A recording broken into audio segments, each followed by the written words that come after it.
Good morning everyone, and today we're checking out a brand new video from Josh Scorcher of the top 10 unfair bosses. Now, I'm curious what he actually means by that. Unfair, as in like the tactics the bosses use, the game mechanics. What about them is unfair? Let's hop in and see what we can learn.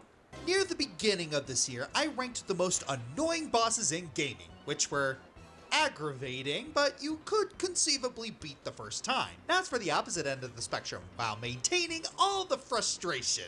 These are the bosses that steal entire afternoons away from you. The kind that, try as you might, you just can't seem to Oh win. yeah. And more often than not, it's because the game has some sort of cheap attack that it constantly spams. Even if these fights have a proper solution, it's Yeah, that clip from Pokemon Ranger with the Entei is, kind of difficult because it would just spawn those lava plumes, giving you less room to walk, and if you get too close to it, instead of it just breaking the circle and undoing the walk you had done, it instead takes your life. So there's nothing you can really do. Oh, that's infuriating, and I remember because I like that game. extremely unintuitive, and you gotta go way out of your way to figure it out. Also, given how fighting games are overflowing with cheap bosses, I feel like I should save those for another time. Oh, yeah, there will be optional bosses here. Being different avoidable list. doesn't excuse them from being atrociously designed, especially when they stick out so much compared to every other boss in their respective games. Golden rule of this list: when you finally win against them, it feels less like you earned your victory and more like the game randomly decided you had enough. Yeah, that makes sense. Like, yes, I won! And the two instead, I feel like I didn't deserve any of that. So yeah, okay, so that's what we're dealing with for these bosses. Alright, let's get this on. Let's get her going!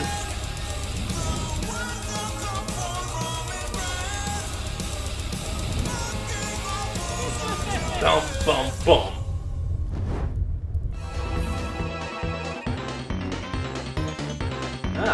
Number 10, it's... Raid bosses are a tricky thing to call BS. Most of the time, they're intentionally designed to Those be are shinies. massive damage sponges that can easily nuke you if you're And not that's a careful. shiny. It takes a really big mistake to make one of these guys test your patience more than they should. Or you have really dumb teammates. Get out of the fire, you fucking moron! Borderlands 2, like a lot of multiplayer games, has one of these bosses. While most of this game's invincible raid bosses are extremely difficult to take down conventionally, enough Invincible. pointing and shooting is gonna kill most things with this game's guns, with one ever so glaring exception.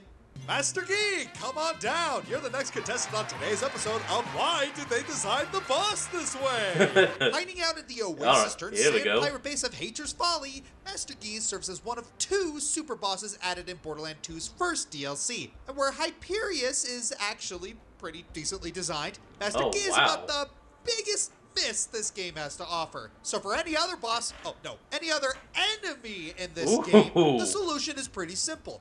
You shoot the enemy, shoot. and their health goes down. Do it enough times, and congrats, you've committed murder. He, however, decided taking damage from gunfire? Not for me, I'm too good to be damaged conventionally. Shoot Oh, great. He's Doe from Inanimate Insanity Season 2. him, throw grenades, do anything, and his health isn't moving an inch. So how do you damage Master Gee if Now that's a boss that's truly invincible. doing what you God do bless. in literally any other scenario doesn't work? Well, you see those pet sandworms of his that pop out of the ground periodically? Well, when you kill them, they leave behind these toxic puddles that sap away your health. But if you Okay. somehow get the idea to lead Gee over these puddles, then he finally decides to take damage. I think the problem here is pretty self-evident. Oh. Why is this how you damage him? In what First, he has to be poisoned by the random enemies within the arena. Then you can shoot him.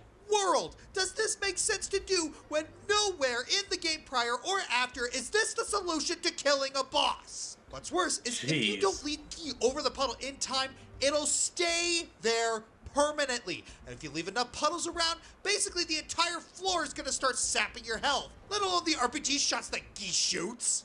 Killing Oh my Gee God. this way takes forever, and it's the only way to beat him unless you want to glitch the fight and kill him with the door. But even then, his drops aren't even any good.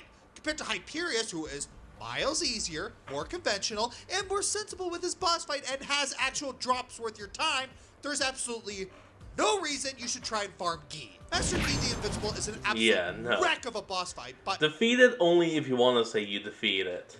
And then have people question boss, why. At least you don't have to fight him unless you really, really want to, which realistically, you don't. You can just ignore the guy and let him sit alone with his sandworms forever and you won't miss anything. Can't say the same about everything else on this list, unfortunately. Well, we move from Master Gi of 10 to number 9. It's... So, Kingdom Hearts, anyone? Let me guess. Are we talking about Wargoyle or young Xehanort from Dream Drop Distance? Actually, I don't know. No. But we are still doing Dream Drop Distance. Gosh, I have complicated feelings on this game. There's one boss towards the end of Riku's story that you probably forgot about. Mostly because it was so traumatic that you subconsciously blocked it from memory. I never played the game. Black Coat Nightmare confronts you when you finally meet up with Sora, and despite being a surprise boss, he has some nasty tricks. He spends most of the fight running away into the dark background, sending ranged attacks at Riku. Some of these attacks can grab him and do a lot of damage, but they are too hard to dodge, especially if you have Riku's upgraded one. But, considering most of the field is covered by a thick layer of darkness, it's hard to see the attacks even coming. Darkness. The one attack you have to be careful of is his Shadow Steel, because if it hits you, well... Suck him dry! Oh, no. It will drain your health. I was not meaning for that to sound sarcastic. Like, just, oh, no. And in the worst situation, can almost fully heal this actual nightmare. Plus, its range is insane, and somehow even harder to dodge than its other attacks, despite being way worse. One of my raiders beat Triple D on critical twice without Balloon, and this was the boss that gave him the most trouble. Oh, did I forget to mention that this is the first fight in a 3-boss gauntlet? Because right after, you have 2 fights against Ansem. While not as hard, make you refight the whole thing if you lose. It made another writer overgrind Riku to cheese these fights because he'd rather do that than suffer through these on critical. At least with I can Sora, completely you understand. can spam the super broken links, and Balloon just carries you either way. Doesn't make this fight less annoying or BS. Hey, get it? That's the list. Next entry. Well, we move from the BS of 9 to number 8. It's... As we approach the modern age of gaming, we see a handful of successful indie games that hit so many positive check marks. It really feels like a lot of the biggest indie devs around care a lot about delivering an experience that culminates all the things we love when playing a game. But then Team Cherry steps in and says, nah, fuck it. Let's shove a janky boss into our otherwise solid game and ruin whatever good experience. Oh, yeah. Zort, a.k.a. the Great Zort. I don't know how you pronounce the guy's name, but he gets a massive-ass title. With it. After all, nothing screams personality more than a gamer screams of seething, impotent rage! Zote is a wandering traveler on a... Zote, that's how you pronounce the name. Yeah, you meet him as this, Zote the Mighty, and he looks like that. And barely as tall as you, clearly old in age, and you're constantly having to save his old ass. Path seeking fame and glory. He starts off as a charming, bumbling idiot who's a mouthful, Only but for this. otherwise harmless. That is, until you rescue him more than enough times and find out he's been making up lies to steal your biggest fan from you. Speaking of whom, Brenna grows so fascinated by Zote's stories that she begins writing it all down to the point where you can traverse her dream and face Grey Prince Zote, a fantasized version of Zote who is... Yeah, also, hold on. Look at that title. The terrifying, beautiful, powerful Grey Prince Zote. However the hell. Much stronger than Zote himself, unsurprisingly. When you first fight him, he's not that bad. He moves relatively slowly, doesn't have that many attacks. But the more you come back to fight him... look at that! The name just gets taller and taller! Diligent, overwhelming, gorgeous, passionate, terrifying, beautiful, powerful. His attacks get progressively faster, hit harder, and become more varied. Now, sure, this boss can get pretty absurd, but you don't need to fight him, so it's not a big deal, right? Yeah, about that. To complete the Godmaster content, you have to go through all 4 of his main pantheons. Each of them features all the bosses you fought up to this point. And in the 3rd pantheon, you face Grey Prince Zote as the Oh my god, that name is 7th opponent. holy. Okay. Invincible, fearless, sensational, mysterious, enchanting, vigorous, diligent, overwhelming, gorgeous, passionate, terrifying, beautiful, powerful. Holy damn. You could not suck the ghost of his even if it was right in your mouth 24/7 with how hard this is going. Oh my lord in heaven. He is scaled up to be as difficult as his level 3 to level 4 fight. It sucks! Zote moves stupidly fast, erratically changing the trajectory of his jumps, and even teleporting on top of you. Even when you stagger him, he doesn't stay down long enough for you to breathe or heal. Oh, and staying out of range won't help you either, because this egomaniac can spawn Zotelings to chase you down or explode at you. Not to mention, every single time he drops it to the ground, he keeps spawning freaking shockwaves! If this is your first time doing Godmaster, you're gonna get stuck here for a while. This guy's not only harder than the actual final boss of the 3rd Pantheon, but arguably even more so than Base Radiance and Pure Vessel. I'm not even kidding. At least those 2 can be staggered long enough for you to take a breather. This guy? Rules don't apply to him. He's literally a bad fanfiction brought to life. Yeah. I know what you're thinking. Well, hey, just don't rescue him. You won't have to fight him then. Okay, does anyone know about that first time playing? And even if you do, would you tell someone else playing that they can do that? Of course not. If T-Cherry's gonna be a bunch of sadists, then so are the fans. Not to mention, once you get this late in the game, it's already too late to back away unless you replay the whole game again just to get back here. I saved this arrogant asshole I have no 3 idea. times. And this is the thanks I get? Don't be a hero, don't be a fool with your I'm actually curious now about that. If you actually don't save him, do you never have to worry about that? Now, yes, I don't know. If you don't I don't save know. Zote, you do get to skip fighting him altogether. And Oh, damn. It just his skull left behind and something called neglect. Oh, wow. That's actually a little dark if you don't save him. Godmaster. Doesn't even matter to the completion rate. At least the game has the mercy to not cheat you out of that knowledge. And as a compensation bonus, you can find the heavily obscured Eternal Ordeal challenge and embrace the leisure of mowing down as many Zotes as possible. Assuming you could put up with all this grunting. That's actually not too bad. I get trying to make us hate a character and all, but this is reaching South Park levels of spite. Makes me wonder if Zote is actually based on someone the people at Team Cherry really friggin' hated. I don't know.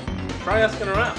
Well, we move from Zote of 8 to number 7. I'm It's... kind of bummed that Frontiers came out months after Sonic Month because it's honestly earned a spot in my top 10 all-time favorite games. The writing was great, the gameplay was solid, a blast, it looked amazing, and it treated the universe with so much care and respect. I think my only real issue is the I combat don't is a care little for it. shallow compared to other beat-em-ups. Of course, that's just a small critique compared to one battle that'll make you rip your hair out. Wyvern is an enormous dragon robot and one of the titans Okay, I like the look of it. of the Starfall Islands. It was created by the Ancients and woken up to kill Sonic because... You could not understand. But what I do understand is he's got your last Chaos Emerald, so you gotta snuff the tragic dragon. This fight is actually my favorite boss fight in the game. You chase the slinky titan on a floating laser carpet, then grab the Chaos Emerald, go supersonic, and start flying all around the island, dodging missiles, lasers, and slashes, and you can parry them back at him to leave him vulnerable to damage.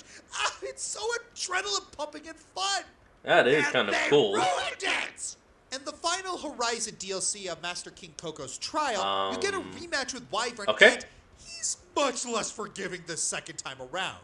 Now, you absolutely have to parry Wyvern's attacks, or you'll be stuck in an endless loop where it doesn't take any damage, and you basically have to burn through your ring supply until game over. The problem, damn. you have to be stupidly precise with your parrying, or it won't work. And every time you miss and a missile hits you, it launches you back, causing a short cutscene and wasting time.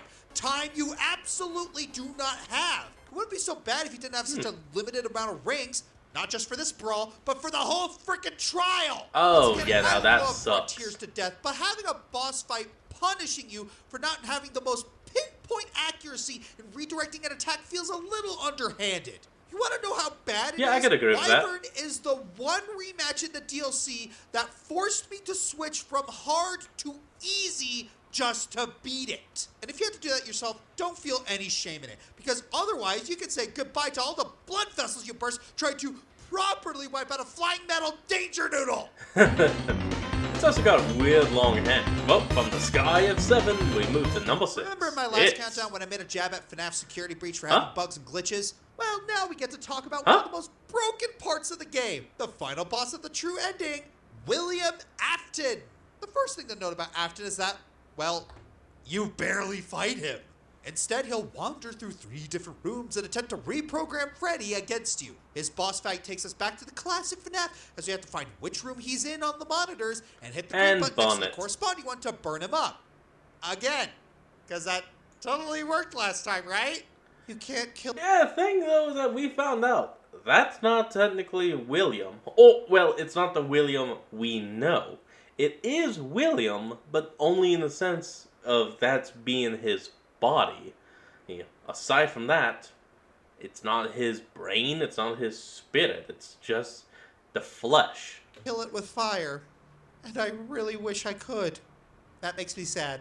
Now, this may sound easy, but Afton is a bloody coward, and throughout the fight, he throws every animatronic in the game at you. In the first phase of the fight, you have to deal with the rest of Freddy's band of glam rock animatronics. Chica and Monty are pretty straightforward. You have to listen for Freddy to warn you that they're coming, and then close the corresponding door. Yep.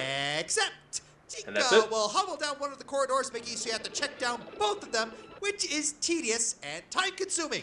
Monty, on the other hand, will try coming in through the vents like John McClane. But then Die you hard. get to Roxy. She is stupidly fast, and the doors will not work on her, so Freddy will instead Ooh. tell you to hide. Spoiler alert, this is a massive lie. Sure, you're supposed to hide inside Freddy, but every time you climb into him and try to face Roxy, he runs out of battery almost instantaneously. Then he has Yeah. to go inside his charging pod, leaving you out in the open for Roxy to jump you. And that And don't is, even yep. try to Kinda cheese your way sucks. through Roxy by hiding behind the bed, because regardless of how you hide, it's not guaranteed that she'll leave the room right away. Now you're stuck waiting for Glamrock Luna over here to find her way out of the office, and oh look, Freddy's been corrupted by Afton. Oh, that sucks. If you're lucky enough to Time get to die. past Yep. all of that, there's still a second phase to the fight. Now the animatronic blob you saw when you first walked down here will try to grab you with its tentacles. Oh, yeah. And now you have to be incredibly careful not to run into them. Kinda as you forgot about sneak that. very slowly toward the monitors. Okay, whose bright idea was it to add stealth missions to FNAF? They And can even if spawn this right phase onto you. isn't as blatantly unfair as the first, there's still the possible chance that the game will just randomly revert back to phase 1 for no reason at all. Then you have to Man, I don't redo know. the most broken part of this fight because, your pain is funny. Probably after this fight instead would probably be doable if the security breach wasn't so broken. That's also one thing though about no one understanding which ending is the full-on ending because of this. But the glitches and luck-based elements make it almost as hard as 420 mode from FNAF 1. And anyone The- yeah, the masochistic enough to original. attempt either knows that you need to get extremely lucky, and you will die over and over and over and over Time again. for all the death. Honestly, compare Markiplier's reaction to beating FNAF 1's 420 mode. Oh my god! Oh, I did Oh. it! Ah! Yeah, that's good stuff. With his reaction to beating Afton's fight in Security Breach. Oh. The proof is in the pudding. I think that may have just been because he wasn't expecting it to just cut like that. And he was probably expecting like some kind of, you know, having to put in a button combo or something. And then it was just pop. And it's like, oh, okay, I wasn't expecting it to just be like that. Well, we move on from the underground of 6 to number 7, up to number 5. I'm sorry, yes. So let's talk about one of Monster Hunter's black dragons. No, not Fatalis. We'd be scraping the bottom of the barrel if we talk about him again. Wait, Oh. where are y'all going? Oh. Why else isn't out for another 3 months? Base the gaming I have things. surrounded my house in a moat of grass. There aren't many black dragons, but as we saw with the big guy, they're even more of a walking calamity than even the normal Elder Dragon. So the fact that World gave us the option to fight 2 of them was insane. Too bad the other one we got was Alatreon. So, I don't know anything about like this game. DPS checks. Time limits for those DPS checks. Elemental weakness changes that prevent you from getting those DPS checks. And a forced loss if you miss said DPS checks. That's never going to happen. Ever. Ever. Ever. Slave. Ever. I Ever. love you. Ever. Ever. Ever. How many evils Ever. is that? Ever. In a million years. Ever. Well, gee whiz, folks, Alatrea will ruin your day. Yeah, all of those happen. The whole goal of Alatran is to do enough elemental damage to him to weaken his supernova to a point where you can barely survive it with a full HP bar Oh, and some jerky. God. And that's to survive him. Never mind killing the dang thing. Alatran switches between 3 elemental forms: fire, ice, and dragon. And you need to hit the weaknesses of fire and ice to hit that DPS check effectively. So if it's fire, you should have all ice weapons to hit that check ASAP. Don't worry, that shower thought in the back of your head does happen. If it goes to the opposite element, it becomes immune to the previous weakness, so no elemental damage for you. It switches between the elements every 3 minutes or so, and Dragon does come between the opposite forces.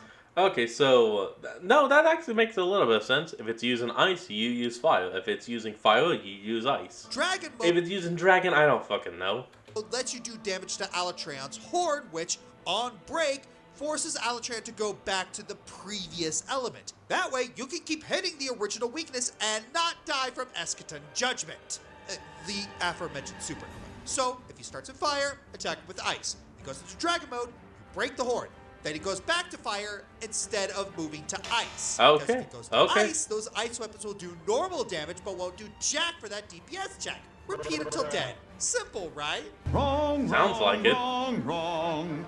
Wrong, wrong, wrong, wrong. Combine that with a lack of ability to go back to camp unless you die, poor hitboxes to run him into walls, Oh. and having access to all elemental Oh, so you can't change weapons in field. Whoops. blights, including one that Got it. nullifies elemental damage, and you have a seriously unfair fight. Oh, and the Horde only breaks twice, and in Dragon mode only. So you need to hit that DPS check multiple times, since he will use that supernova every 7 minutes. So it isn't the mission clock you need to worry about this time around. It's the number of times you can survive a nuke before not even tasty jerky can save you. Good luck, dear hunters, and I hope this guy doesn't come back in wilds. I miss Fatalis.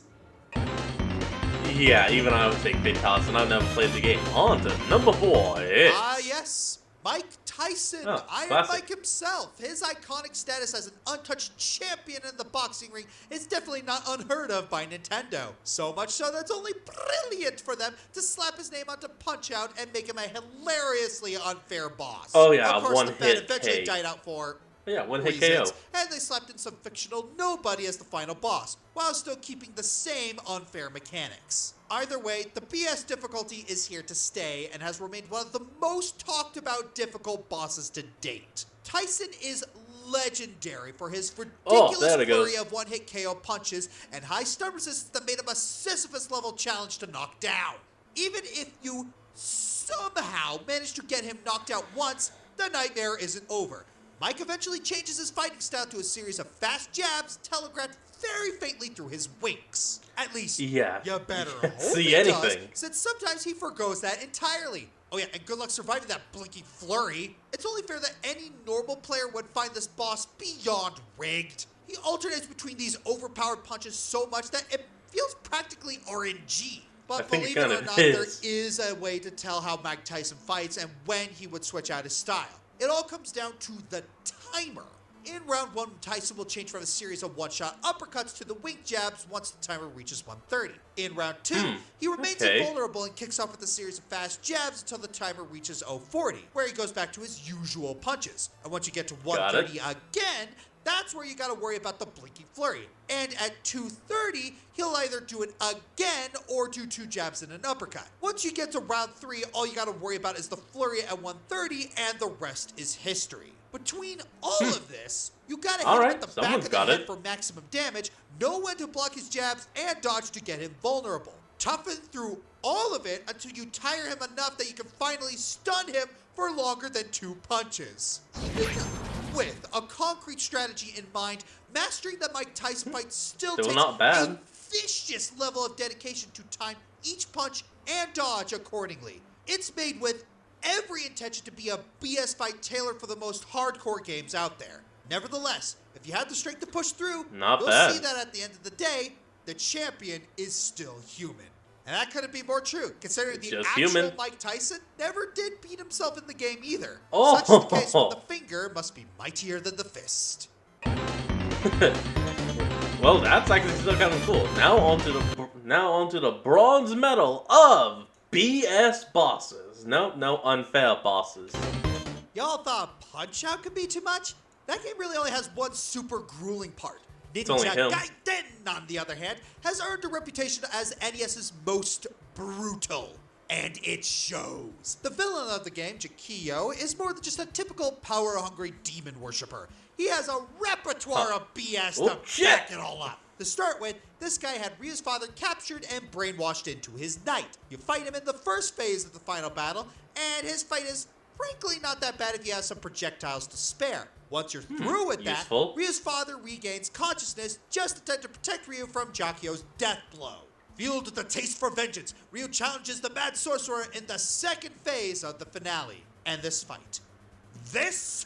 What the hell is that? It looks simple at first. Just dodge the fireballs, climb the walls, hit the boss. But these flames actively home in on you and will never stop until they leave the screen. If you dodge just even once, it can completely screw you over for the entire fight. Doesn't help that you have to wait for just the right time when you can hit Jakio without having to worry about an incoming fireball. But the real reason this fight is this high on the list is what happens if you lose. You get sent back to the beginning of stage 6. Not one route before the boss, not the beginning of the last substage, but all the way from 6-1. Oh, we were right there, man! And all thanks, Charlie. Easy. You got a crap ton of falcons, disc throwers, and bottomless pits mauling your entire path. You go through all of that just to fight the boss again and probably still lose because you don't have enough time to learn his pattern. And your health does replenish at the start of the fight if you lose once, by the way. Say what you will about Mike Tyson, at least you can input a code to refight him again at any time. Between his freaky appearance and painful battle, Jakio really encapsulates evil to its bitter core. Yeah. While the final battle... That is so worthy of the bronze medal of unfair. ...and the sequels also have their own series of BSery. None of them came close to how much of a punch in the gut this boss turned out to be in comparison. Thankfully, after all that, the third phase against the Demon Lord isn't that tough. Just mash your way to victory while sidestepping once in a while. It's almost like a reward for putting up with all the crap beforehand. 100%. Alright, now to the silver medal of unfair. Bosses in the Soulsborne games have carved themselves into a brutal yet effective niche. Carefully dodge. Did that dragon just grab lightning like a spear? Counter the attacks of giant monsters who can end you in a maximum of 3 hits. It's a formula that lends itself to plenty of memorable encounters, which you've probably figured out given how many of them have been on the other boss lists. And then... yeah, a few. There's Bed of Chaos. What Jesus, we're going in hard! Strap in! At first, it's completely harmless. Just destroy the 2 orbs, then attack the core. If only it was that simple. For once you take out one of the orbs, the difficulty goes from non-existent to agonizing. Its hands Oh, have crap. insane range, do a ridiculous Oh, amount of crap. damage, and push you around like a rag doll. And while all that's happening, a bunch of bottomless pits open up all around the arena. And that's just Oh, no! compared to the absolute agony of trying to jump onto the root. For added pain, Bed of Chaos has one of the longest boss walks in the entire game, in one of the most annoying areas. Yes, there is a cheese strat against it, but using it is effectively mandatory if you want to win with your sanity intact. 100%. To put this into perspective, one of my writer's friends beat this game in around 8 hours. Half of his deaths were to this boss. Oh, and a fun fact, there's an unused version of this boss that appeared to be far less infuriating. Mercifully, you are granted some leeway with the Bed of Chaos. It's the only boss fight in the game that has built-in checkpoints. You can also find a hidden thank bonfire God. much closer to it to help with the backtracking. Which is more than I can say about number 1. From the silver medal, we move to the dishonorable mentions before the gold. Who else? Hymax, Mega Man 6. Turns out you can actually damage it with the blade armor. But who would figure that out the first time? Silver, I don't know. Sonic 06. Did you know that all you needed to do was attack him when he jumps? There, saved y'all 18 years of agony. Jasper It's Pat no Jr., use. No More Heroes 2. If there's a character Kane should disintegrate. Tower Power Pokey, Sticker Star. Also, Either get a yeah. home run or get frickin' stamped all over. Imaginary Numbers, Jimmy and the Pulsating Mass. Rely so Oh, much hey, on here we go. RNG that the developer said, go back and one-shot it later if you don't like it. Veld, Fire Emblem 5. You have to deploy specific units near specific targets in a game where you can't arrange units pre-battle. Yeah, that's fair. Solo Muze, Tales of Shilia. How do you make the sorry, solo what? boss in a Tales game suck? Whitney, Pokemon Gen 2. Oh, everybody Yeah, hates come on, that everyone cow. hates all. That effing cow! And now to the golden medal of unfair. It's number 1 with Make sure not to miss a single note or you will fail the full combo. Now here's the ending of the song. Don't take your hands off. Just kidding. See? I knew it. Don't take your hands off. Imagine that as a boss fight. I've talked about how Dragon Guard 3 deserves more respect. While I stand by that statement, I somehow won't saw that act like coming. the game is perfect. Specifically, the boss fights aren't great. At best, they get the job done. At worst, they're downright maddening. What's going on with the And eyes? oh boy, did they save the worst for last. You know how good final bosses are the ultimate test of everything you've learned throughout the game? Well, Dragon Yeah. Guard 3 completely throws that out the window. It's a rhythm game, quite possibly the hardest ever created. Through the Oh final- yeah. You know, I think I actually remember him talking about this game. I don't remember it, but I remember him talking about it. Like, this is meant to be the final and most difficult and only canon ending of the whole game. Flames on Expert wishes it could be even a fraction of this controller shattering. While it starts off simple enough, the BS quickly gets cranked up to maximum when the game decides to take control of the camera away from you. And no, there's no way to manually control it here. Oh, and if you thought that was hell, it gets so much worse. Eventually, it progresses to the point where you're forced to just play it completely by ear. You either need to have flawless memorization skills or Terrence Fletcher approved musical timing. Was I rushing or was I dragging? Count again. 1, 2, 3. If that wasn't enough, Oh, the crap. notes eventually start coming at you in sextuplets. You can't just button mash through them because of how insanely strict the timing is. Oh, and don't even think about putting the controller down when the screen fades to black. There are 2 more notes snuck in at the last minute just to spite you. Yeah! Editor here, just to tell you 3 things can be done to minimize the frustration with this boss. Number Okay. 1, turn down the background music to prevent overstimulation from the horribly mixed audio. Number 2, use all Okay. the face and shoulder buttons to deal with those faster notes because pushing buttons in sequence is often more effective than mashing. Number 3, and this is an important one, keep the subtitles on because the text for Mikhail's second line of dialogue matches perfectly with the final note. I had a lot of fun. But even with these helpful tips and Okay, tricks, it's yeah. going to be a long process of trial and error. A lot of error. And to make you doubly mad, Oh they my lock God. upgrade materials for extra missions behind the completion of this boss. Anyway, back to the video. The worst part about all of this is that Oh. everything except for the actual fight is perfect. The build-up, flawless. The payoff, beautifully satisfying. The visuals, All right. awe-inspiring. Okay. The music, oh, just listen to it.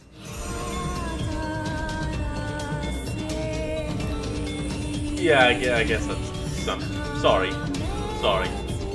Now, once again, all respect to the man, Yoko Taro humbled himself. While Nier Automata's final boss was also brutal, it didn't actively cheat, and you were actually given help. But for being such an absolute middle finger of Flower. a boss fight, the Flower has more than earned its place as number 1. I'm the Fiery Joker, and next time, it's mythical. Oh, top 10 fairy bosses. Now that's going to be interesting.